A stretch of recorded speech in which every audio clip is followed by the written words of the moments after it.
सिद्धि की शादी के बाद वो ससुराल चली जाती है। पीछे रह जाती है भाभी रानी। सिद्धि के ससुराल जाते ही भाभी कहती है, अरे वाह जी वाह, सारे कपड़े मेरे।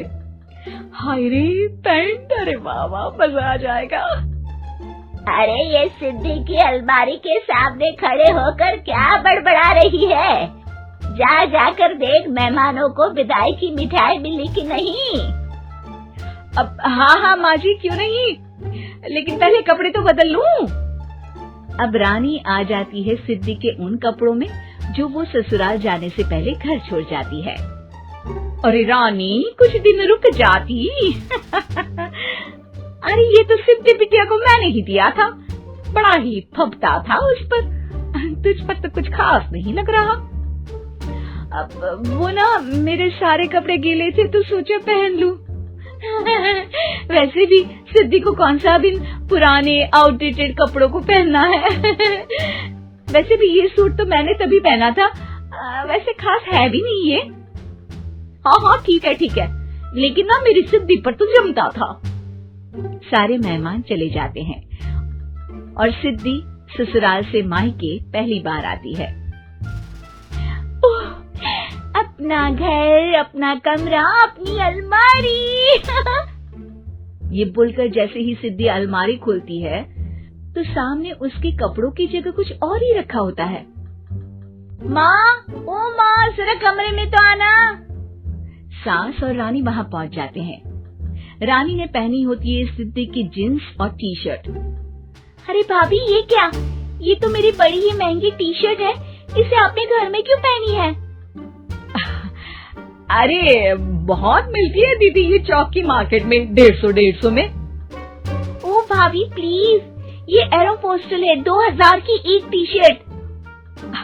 ओहो, 2000 में तो दीदी 4 साड़ी आ जाए। अब क्या बोलूं? भाभी, ये मेरी अलमारी में छोटू के कपड़े, तो मेरे कपड़े कहाँ हैं? मेरी अलमारी में? अब दीदी आपको कौन से पुराने कपड़े पहनने थे? माना भाभी, लेकिन मैं जब घर आती तो यही सब पहनती ना। अरे तुम तो बड़ी कंजूस हो दीदी। खैर, वक्त आता है जब सिद्धि ससुराल के लिए रवाना हो रही होती है। अरे रानी, अंदर से सिद्धि का गिफ्ट ले आ, लड़की पहली बार ससुराल से मायके आई है। रानी अंदर जाती है और एक सिंपल सी साड़ी लेकर बाहर आ जाती है। ये लीजिए माँ जी। सास बेटी को गिफ्ट देकर ससुराल भेजती है। अगले दिन रानी एक सुंदर सी साड़ी पहनकर सामने आती है। अरे रानी, ये तो वो साड़ी है जो मैंने सिद्धि को देने के लिए दी थी जब वो ससुराल ले जाती, लेकिन ये तूने कैसे पहन ली? अरे माँ जी, ये साड़ी तो मुझे बहुत पहले से ही पसंद थी, लेकिन चिंता ना करिए, मैंने सिद्धि के लिए भी अच्छी सी साड़ी दी है। हाँ। तभी सिद्धि का फोन आता है। क्या माँ, कुछ अच्छा तो दिया होता ससुराल ले जाने के लिए। अरे पहले दिखा दिया होता। ये चमकते हुए पैकेट में नौकरानी वाली साड़ी मत दिया करो माँ।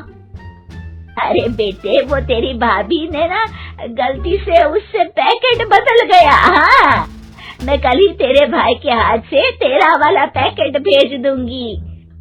अरे रहने दो माँ, आई एम श्योर भाभी ने अभी वही साड़ी पहनी होगी जो तुमने मेरे लिए रखी थी। तुम तो समझ नहीं पाई उनको। खैर छोड़ो, मैं ज्यादा बोलती अच्छी नहीं लगती, रहने दो, आपको उन्हीं के साथ रहना है, फिर बात करेंगे। सास को रानी पर गुस्सा आ जाता है। वो उसके कमरे में जाती है जहाँ वो शादी का एल्बम देख रही होती है।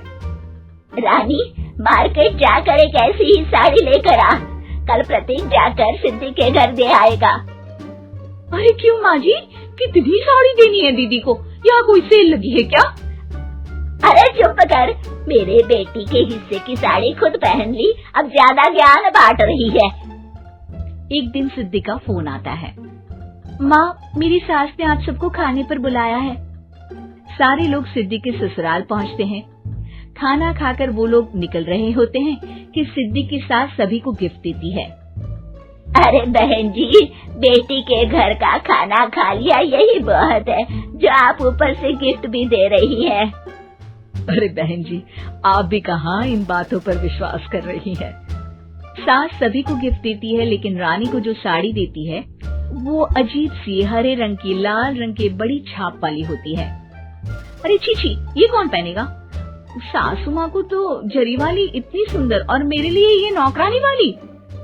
अरे भाभी, दरअसल मैं जब भी घर आती थी आप वापसी में ऐसी ही साड़ी देती थी ना, तो माँ ने सोचा कि आपको आपकी पसंद की ही साड़ी क्यों ना दी जाए। बेचारी रानी, बोलती भी तो क्या।